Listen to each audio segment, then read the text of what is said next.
Anselmo, eu vou ler para você um trecho do Manuel Bandeira sobre Cecília Meirelles. Vamos lá. Cecília, és tão forte e tão frágil, como a onda ao termo da luta. Mas a onda é água que afoga. Tu, não, és enxuta.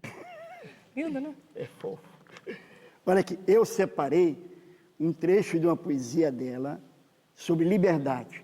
Porque liberdade, né, Vera, é essa palavra bonita, é uma das palavras mais bonitas que o ser humano já inventou. Eu não conheço ninguém que não seja a favor da liberdade. Até mesmo ditadores dizem assim, eu sou a favor da liberdade. Então, a liberdade tem uma certa contradição nela mesma. E essa contradição está nesse verso da poesia da Cecília Meirelles. Diz assim, liberdade, essa palavra que o sonho humano alimenta, que não há ninguém que explique e ninguém que não entenda. Cecília Meirelles fez o curso normal no Instituto de Educação do Rio de Janeiro em 1917 e passou a ser professora do primário nas escolas do antigo Distrito Federal.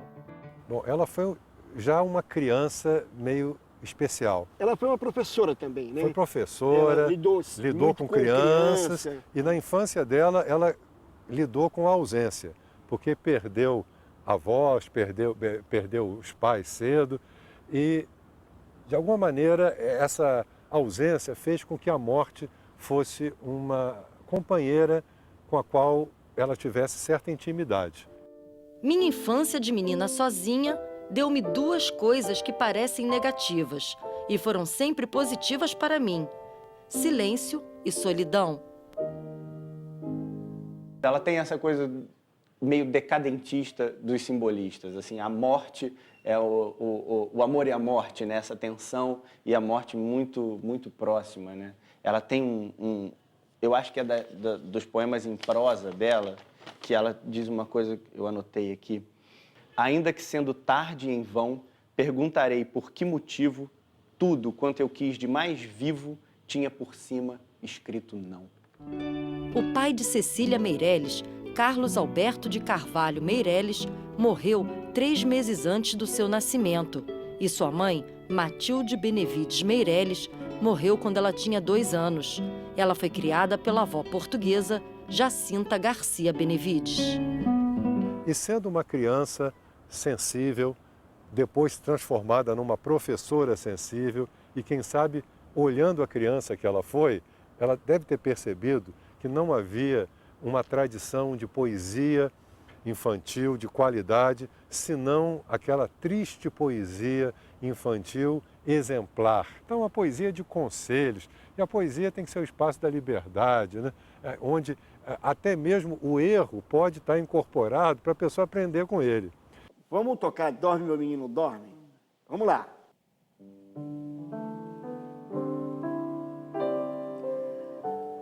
Dorme, meu menino, dorme, que o mundo vai se acabar. Vieram cavalos de fogo, são do conde de Assumar.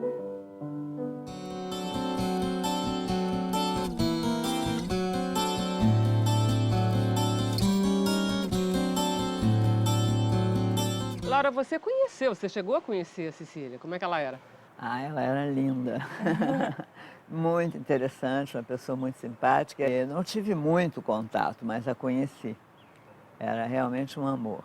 Mas eu sou muito interessada pelo que ela escreveu para crianças e pelo que ela fez pelas crianças. E as crianças gostam, por exemplo, você é mãe também. Você lia para suas filhas, teus filhos? Eu Eles lia gostavam? quando eles eram pequenos, gostavam muito, e mesmo hoje, porque são muito bonitinhos os versos, né? Muito originais, ela não é aquela que fala só do bichinho, né? Que normalmente a poesia para criança é muito assim, em cima de cachorrinho, gatinho e tal. Não, ela pegava coisas mais filosóficas, por exemplo, esse do título, isto, aquilo, né? Você tem que viver escolhendo, você não sabe se você quer usar luva ou se você bota o anel, porque se você puser luva não pode botar anel, ou isto ou aquilo. É tudo assim, mostrando que as duas coisas não podem ser feitas juntas. Você tem que escolher, passar a vida inteira escolhendo. Quem sobe nos ares não fica no chão. Quem fica no chão não sobe nos ares. É uma grande pena que não se possa estar ao mesmo tempo nos dois lugares. Cecília Meirelles. O Isto Aquilo é realmente excepcional. Ganhou o prêmio da primeira Bienal de São Paulo como melhor livro e tinha inclusive um formato interessante assim, como a Estação da Maria Bonomi. Imagina como deveria ser bonito esse livro, né? Em 1934, Cecília Meirelles organizou a primeira biblioteca infantil do Rio de Janeiro. O Centro Infantil funcionou durante 4 anos no antigo pavilhão Mourisco, no bairro de Botafogo. As crianças ficavam ensinadas, tinha mais de 1000 crianças inscritas, iam para lá ler, ela contava história, enfim.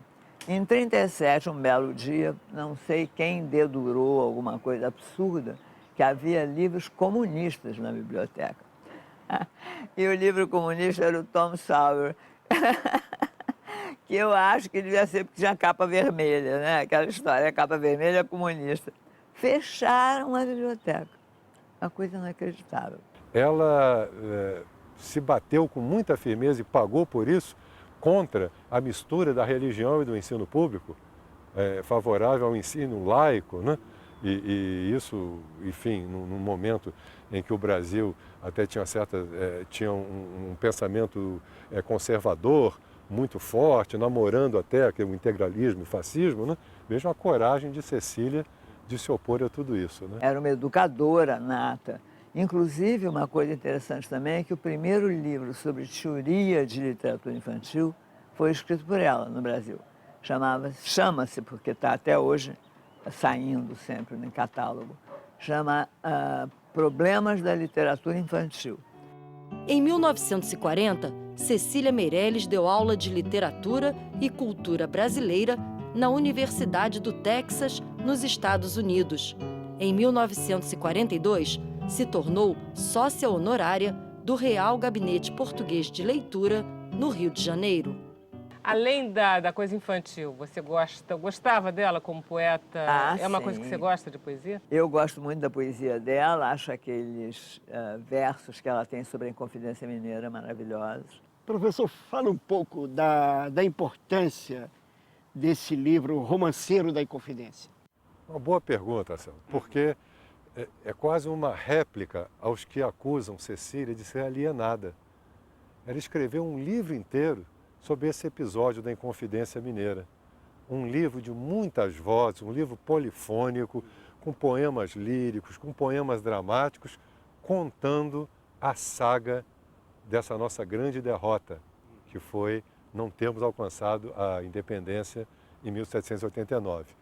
É interessante o Romanceiro, porque os modernistas eles buscavam essa identificação com o Brasil muito pela linguagem, né? Você acha que a Cecília Meirelles consegue fazer isso no Romanceiro da Inconfidência? Eu acho que ela vai por outro caminho. Ela não se preocupa tanto em transformar a linguagem numa coisa que seja da fala brasileira, mas ela resgata um momento da história do Brasil que foi muito caro aos modernistas, né? Porque é esse primeiro momento de libertação, né? De tentativa de libertação, de independência, né?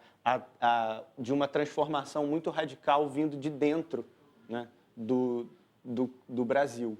É interessante porque quando a Cecília vai cuidar com pesquisas durante 10 anos, minuciosas, de fundo histórico, sobre o que aconteceu na Inconfidência Mineira, ainda assim ela vai contar a história do ponto de vista de quem perdeu, não de quem ganhou. Então, ela não faz uma epopeia, não é um poema ufanista, é uma meditação sobre a ambição, o poder, a política, o dinheiro, a derrota e a morte.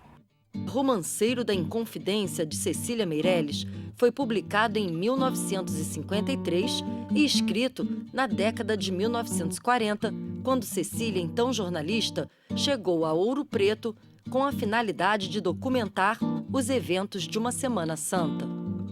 Vestida de tiço, de raso e de holanda, é a Chica da Silva, é a Chica que manda. Escravas, mordomos, seguem como um rio a dona do dono do Cerro do Frio.